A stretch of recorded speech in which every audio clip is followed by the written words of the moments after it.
Assalamualaikum warahmatullahi wabarakatuh. Nah, pada video selanjutnya saya akan membahas tentang analisa ekonomi makro.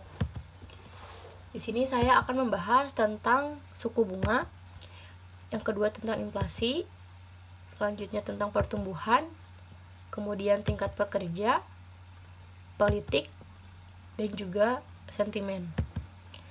Sebelumnya saya akan menjelaskan terlebih dahulu tentang analisa ekonomi makro.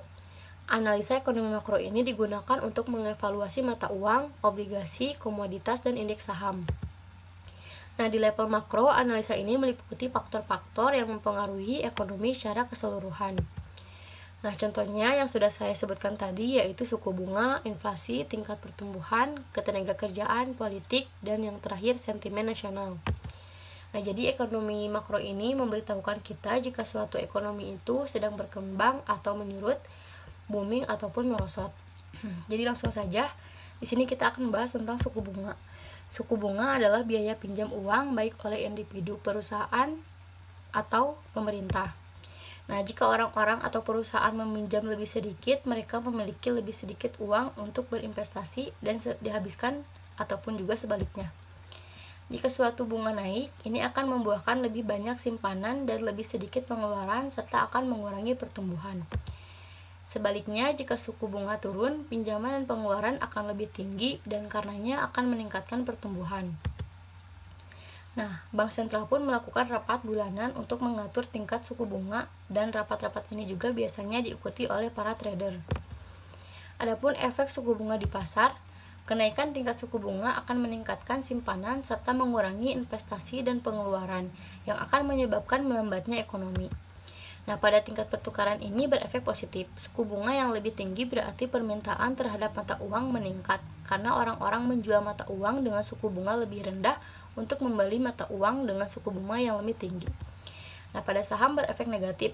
Saham dan suku bunga ini berkorelasi negatif karena suku bunga yang lebih tinggi mengimplikasikan biaya yang lebih tinggi untuk pinjaman konsumen dan perusahaan ini akan berdampak negatif pada harga sahamnya.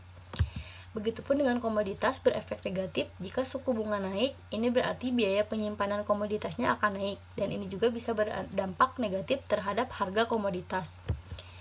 Nah, selanjutnya tentang inflasi. Inflasi adalah naiknya harga barang dan jasa dalam ekonomi. Nah, kenaikan inflasi ini lebih banyak untuk dibutuhkan membeli sejumlah barang dan jasa yang sama dan akan berakibat pada turunnya pertumbuhan. Customer Price Index atau CPI yang mengukur perubahan harga barang-barang atau biasa dengan keranjang pasar. Kemudian yang kedua yaitu Producer Price Index atau PPI yang mengukur perubahan harga produksi barang dan juga jasa. Nah, inflasi berefek langsung pada ekonomi dan dikarenakan tingkat inflasi yang tinggi akan mendesak Bank Sentral untuk meningkatkan suku bunga. Adapun efek dari inflasi di pasar yaitu Bank Sentral menggunakan suku bunga untuk mengontrol inflasi. Naiknya inflasi akan bergerak sama dengan suku bunga di pasar kecuali komoditas. Nah, pada tingkat pertukaran ini berefek positif. Ketika inflasi naik, Bank Sentral lebih condong untuk menaikkan suku bunga dan ini menyebabkan kenaikan nilai mata uang. Nah, beda dengan saham ini berefek negatif. Inflasi mempengaruhi daya saing ekonomi. Inflasi menaikkan ekspor karena biaya barang dan jasa yang lebih tinggi. Dan ini akan berefek negatif terhadap probabilitas perusahaan dan harga saham mereka. Nah, yang terakhir yaitu komoditas. Komoditas pun berefek negatif. Komoditas ini merupakan barang-barang dan karena itu harganya biasanya naik ketika inflasi pun naik. Selanjutnya yaitu pertumbuhan. Pertumbuhan mengukur kesehatan ekonomi melalui naiknya produksi barang dan jasa. Adapun terdapat 3 indikator. Yang pertama yaitu Gross Domestic Product atau GDP, mengukur nilai barang dan jasa yang diproduksi pada suatu negara. Nah, yang kedua yaitu neraca perdagangan internasional yang mengukur perbedaan impor dan ekspor. Dan yang terakhir yaitu penjualan retail. Nah, pada penjualan retail ini mengukur pertumbuhan melalui pengeluaran konsumen dan digunakan untuk menilai arah ekonomi. Adapun efek pertumbuhan ekonomi adalah indikator ekonomi yang paling diperhatikan karena memungkinkan peningkatan standar hidup, kenaikan pendapatan pajak, dan membantu menciptakan lapangan pekerjaan baru. Nah, pada tingkat pertukaran ini berefek positif dengan anggapan bahwa hal-hal lainnya sama, produksi dan pemasukan yang lebih tinggi akan meningkatkan pendapatan pemerintah dan karenanya meningkatkan nilai mata uang. Begitupun dengan saham, berefek positif, peningkatan pertumbuhannya merealisasikan naiknya permintaan oleh konsumen yang menghasilkan keuntungan lebih tinggi untuk bisnis, juga harga saham yang lebih tinggi. Dan yang komoditas pun sama berefek positif karena bisnis memproduksi lebih permintaan komoditas, bahan mentah dan juga energi akan naik sehingga harga komoditas juga lebih tinggi. Selanjutnya yaitu tingkat pekerja atau pengangguran. Nah, salah satu bahan paling penting untuk ekonomi yang sehat adalah ketersediaan pekerjaan dengan bayaran yang baik. Nah, ketika seseorang secara aktif mencari pekerjaan namun tidak bisa mendapatkan pekerjaan, pengangguran pun akan terjadi. Nah, pengangguran ini diukur oleh angka pengangguran yang pada dasarnya adalah persentase orang-orang tanpa pekerjaan namun bisa dan ingin bekerja. Nah, non-farm payroll juga mengukur ketenagakerjaan melalui sejumlah pekerjaan tambahan ataupun non-pertanian yang ditambahkan setiap bulan. Nah, kenaikan jumlah pengangguran atau penurunan di non-farm payroll ini memberikan sinyal perlambatan ekonomi. Adapun efek pengangguran, saat pengangguran bertambah, pengeluaran konsumen turun karena pengangguran memiliki lebih sedikit uang untuk digunakan dan mereka yang bekerja khawatir mengenai masa depan sehingga condong mengurangi pengeluaran. Nah, pada tingkat pertukaran pun berefek negatif. Ketika ada tingkat pengangguran yang tinggi, pertumbuhan ekonomi tertahan dan permintaan turun sehingga akan berujung pada depresiasi nilai mata uang.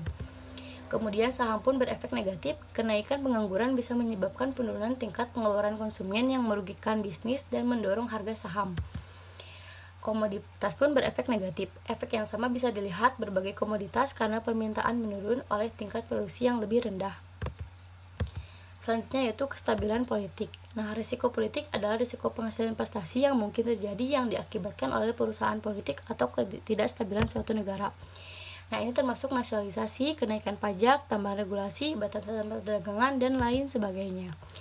Ada berbagai keputusan pemerintah yang dapat mempengaruhi bisnis individual, industri, dan ekonomi secara keseluruhan. Nah, keputusan mengejutkan kerajaan Inggris sepertinya untuk meninggalkan EU atau Brexit, memicu lebih banyak pembicaraan mengenai risiko politik daripada sebelumnya. Nah, efek risiko politik ini yaitu naiknya risiko politik memiliki efek negatif di semua pasar. Tingkat pertukaran pun negatif. Keyakinan yang menurun dan meningkatnya ketidakpastian menyebabkan penurunan nilai mata uang. Begitupun dengan saham, untuk saham juga berakibat negatif terhadap bisnis karena harga saham pun menurun. Nah, komoditas pun begitu pula dengan komoditas, mayoritas komoditas juga penurunan nilai yang terjadi saat risiko politik naik, kecuali emas yang berperan pada saat tidak ada kepastian. Sentimen merupakan ukuran psikologis mengenai apa yang dirasakan oleh orang-orang tentang ekonomi secara umum atau khusus terhadap kelas aset. Nah, sentimen bisa jadi pengaruh yang kuat di pasar jika orang-orang melihat jangkauan faktor sebagai positif ataupun negatif. Sentimen positif dianggap bullish, sementara di sisi lain sentimen negatif yaitu dianggap bearish. Nah, Purchasing Manager Index atau PMI di AS Amerika Serikat dan laporan IFO Institute Economic Research di Eropa mengukur sentimen manajemen bisnis. Nah, indeks sentimen konsumen mengukur opini dan firasat konsumen terhadap kesehatan ekonomi.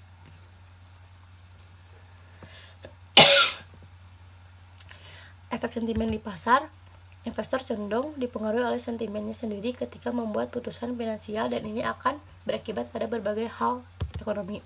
Tingkat pertumbuhan positif, kemudian saham pun positif, dan komoditas pun positif. Optimisme mengarahkan investor untuk mengantisipasi pertumbuhan ekonomi di masa depan.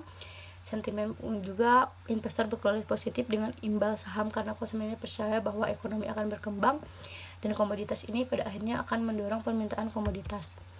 Nah, adapun kesimpulannya yaitu indikator di atas memberikan kita gambaran saat ini dan prospek masa depan.